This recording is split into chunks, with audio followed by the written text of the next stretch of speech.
Ladies and gentlemen, welcome from Nebraska and the capital city, Lincoln. And this is on the background, you could see the governor's office. Governor Pete Ricketts has won the second election and he became the 40th governor of the states of Nebraska. Nebraska is known as one of the vibrant states in the Midwest of the United States of America, which became the 37th state of United States of America in 1867. Nebraska has almost 2 million population. Pete Ricketts, who is very famous and well-known business personality, turned his career into politics in 2006 when he lost the U.S. Senate race. And 2014, he won for governor of the states of Nebraska, and in 2018, he re-elected. Welcome to the show, Pete. Well, thank you very much. I appreciate you having me on. This is a great pleasure and privilege to have you in my show. Like I told in the announcement, first of all, this is really a great curiosity to me that how a successful politician who run multiple business turn into a politics. Well, it's actually one of the reasons why I got involved in politics. Yes. That I thought there was an opportunity to take the things I learned in the business world Right. and applying to making government run better. Right. So obviously government doesn't run for a profit, Yes. but we do have operations, Right. we have expenses, we Right. provide services. Right. And all those things should be done to the best possible ability that we can. And so what I have done is taken the things I've learned in the business world to running government to make it more effective, more efficient, and more customer oriented. But regarding if we talk about your political career, that was started with unsuccessful run in the U.S. Senator in 2006. Right.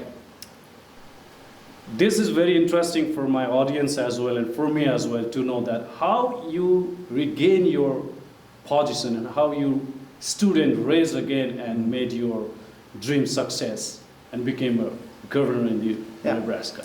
So as you noted, I ran for U.S. Senate in 2006, unsuccessfully. Right. But after I lost that election, Yes. I continued to stay involved in politics behind the scenes. Yes. So I helped create a free market think tank, a watchdog group, different grassroots types groups to get involved with politics and help elect other officials. And then I developed my network of people all across the state of Nebraska through Right. my efforts. Right. And so when the opportunity came to run for governor in 2014 because of term limits, our previous governor was term limit out of office, then I was able to really leverage that network to be able to be successful and get elected to governor in 2014. Yes. Do you think that your millionaire position, or that means your successful entrepreneurship contributed to winning the election in 14? Well, it's absolutely one of the cases that I made to the people is that I would use my business skills to Right. run government better. Right. People are frustrated when government doesn't work well. And too often, we just don't do the things in government we should to be effective. And so what I really was able to make the case is as a businessman, I would be able to make government run better for the people. Yes, especially in the United States, further regarding election, always involve money and the monetary fact. Regarding 2006, you had tremendous support of then President George W. Bush as well, who was here in your campaign just a day before the election, right? So yes, Though you President Bush lose here, that. yes. So my question is, what is the major lesson that people can learn from you, a guy who fell and raised again? Well, I think again it was about, I had never run for office before in 2006. Right. And I had to go out and develop those relationships across the state of Nebraska. Right. And that takes time. And so by continuing to be involved, even after I lost that election, many people were impressed. I didn't go away, I stayed involved. And that really helped earn their trust Right. as I continued to work for the state and then eventually ran and was successful in 2014. But it was really that persistence of staying involved, continuing to contribute even behind the scenes that helped me gain the trust of people that I would be here for the long haul. I would like to congratulate you for the re-election. Thank you. I'm in the re-electing as a governor of the Nebraska. My question is, what are the things that made you re-elect again? Well, we were able to deliver on our promises to grow Nebraska. So what I campaigned on is running government better to help make sure we're creating jobs in our state. So the results of that investment by companies who have come here to help create jobs is the key reason that I got reelected. So we have been able to do a better job on all of our agencies. We measure our results and we can show people that whether it's in health and human services, we're serving our families there better. Right. Whether it's in environmental permitting, we're getting our permits done faster. Nurse licenses, we're getting nurse licenses done faster. We're answering the phone faster. We're processing applications faster. We're giving out driver's licenses faster. So all these things, we're demonstrating that we're providing a higher level of service to the people. Right. And we were being able to put money into tax relief because we were controlling our spending. And all that led us to win the Governor's Cup from Site Selection Magazine for 2 years in a row for the most economic development projects per capita of any state in the country. Yeah. In fact, we had more projects than North Dakota, South Dakota, and Kansas combined. And when companies invest, they create the jobs. And that's ultimately what we ran the campaign on, was that we were creating jobs here in Nebraska, and that's why I think people voted to let me continue my work. That's amazing. And if you'd like to summarize your achievement regarding the first tenure, what is that? It really is about creating those job opportunities for Nebraska families. And I'll give you a specific example. Yes. Here in Lincoln, our capital city, Right. Kawasaki has had a plant for over 40 years. Right. And through our relationships we developed with them, and because we've created a competitive environment, they created their first aerospace division right here in the United States, right here in Nebraska. And because we did that, there was a man by the name of Eric Jones who worked in their other production lines, volunteered for this new division, was made a supervisor, sent to Japan for 3 months of training, and now has an even better job to help take care of his family. And that is what it's all about, is helping people like Eric Jones get a better job to help take care of his family. That's amazing, Governor. Regarding so many significant jobs and bills that you did in your previous tenure, those 3 bills were really famous, which you use your veto as well, right? LV 610, 268, or what, 235? So I don't remember the bill number specifically. Yeah, but a specific number means, my question is, how do you like to analyze those bills were contributing to the state of Nebraska? What is your standing regarding those? What you use veto? What were the secret of those? Right. So when I use my veto over Yes. bills the legislature passed, it's on policy issues I disagree with. So for example, I vetoed bills that would raise taxes. Yes. I believe that was the wrong thing to do. Last year when we were, now 2 years ago now, when I vetoed line items of spending out of the budget, it was to control spending. Because Yes. we have to live within a budget just like every family does. Right. And so I was helping to control spending. So the vetoes, the most recent vetoes we did, were more or less around issues of controlling spending. Do you think that those are serving the people in the Nebraska, and those are still relevant and valuable for the welfare of the state of Nebraska? Yeah, absolutely. Again, what we have to do is be able to live within our means. We have to prioritize what we're going to spend money on, and that means we can't overspend our budget. So we have, by controlling our spending, we're still doing a great job of providing services at the same time. Yes. So that's part of it too, is that because we focused on running government more like a business and being more effective about how we're delivering services, we can actually do a better job providing services while we're controlling spending. And so a lot of those vetoes had to make sure we were controlling our spending, and ultimately that's how we were able to also provide tax relief to our citizens.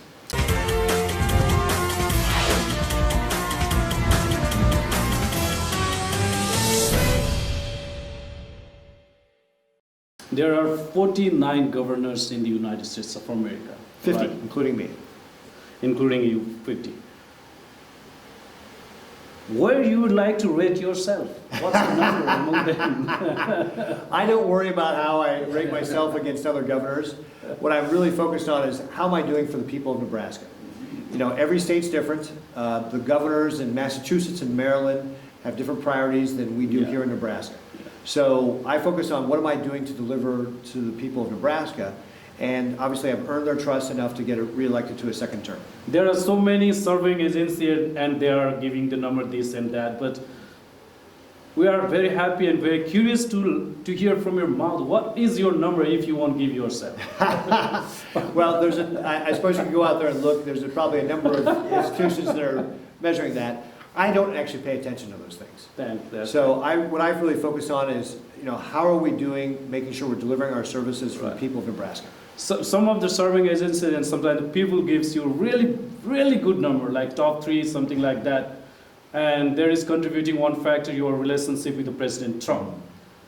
If we would like to listen that what kind of relation do you have with the president, and that is just a political courtesy, or you have some different level of relations? Well, I met the president when he was running for elections the first time around, and had a chance to spend about 45 minutes with him when he was in Nebraska campaigning. Yes. And obviously, as with all governors, we have the opportunity to interface with the administration. The president hosts all the governors once a year at the White House for discussions. Right. So we've got a very good working relationship, not only with the president, but with his administration. And one of the things I really appreciate about this administration is they are trying to push power out of Washington, D.C. back to the states. And that's really where it belongs. Government closer to the people is more effective. It does a better job of being responsive to the people's needs. And so this administration really is trying to push that power back to the states and let us make the decisions about how we should be helping our people. And again, as I said before, you know, what works in Nebraska may not work in another state like New Jersey, and vice versa. What works in New Jersey may not work here. The more flexibility we as states have to set policy, the better we'll be able to serve people. Yes, Well, definitely. As a politician, you might have really good political relations. But what if there is personal level of relation? I really haven't had a personal relationship where we've gone out to dinner or anything like that. Obviously, we're friendly. I see him. He knows who I am. But I haven't had the chance, for example, to go play golf with him or anything like that. Are you really happy with his administration during the 2 years? I am. This president has really been responsive to us as states. He has told his cabinet members to be outside of Washington, D.C. So we have had a number of visits from cabinet members of President Trump in Nebraska where that never happened before. I think we had, in my 2 years under President Obama, we had one cabinet member here. And we've had multiple cabinet members here multiple times. So that, again, that really gets at that this administration cares what we think about in the states, and that's important to me. Yes, especially if we talk regarding international relationship and immigration issues. Many people blame President Trump that he is doing wrong, this and that. What is your reading regarding those issues of President? Well, immigration is a very important issue to us, and it does start with border security. And I think no country can say they've got a country unless they actually have borders that they can defend. Definitely. And so the president has rightly identified that we need to have a secure border, that we can't just allow anybody to come in. We have to do it in an orderly way. And so I support the president as he works through coming up with an immigration system that will work. Now, we also want to make sure we can bring people in legally as well. And that's one of the things that I would hope the president would work on, is not only securing our border, but looking at ways that we can make sure that we're allowing immigration into the country of the people that we need here. Are you favoring his states in the border wall in the Mexico border? Well, absolutely, we have to have more security on that border with Mexico, that southern border, because that's where a lot of illegal immigrants come across the border. Yes, that's why you support that, right? Absolutely. Yeah. So, Governor, though we have a lot of issues to discuss, and you are really fantastic to answering as well. This is really happy, but due to lack of time, let me draw your attention regarding Nepal and the Nepalese community living in your state. Like one of my friend and dynamic business person, Mr. Gyanendra Bhandari, who connected me with you, and I got this opportunity. He's the founder president of the Nepalese Society in Nebraska as well. What is your reading regarding Nepalese community living here? Well, there's actually a fairly large Nepalese community in Nebraska. And a lot of it's connected with Bellevue University, for example.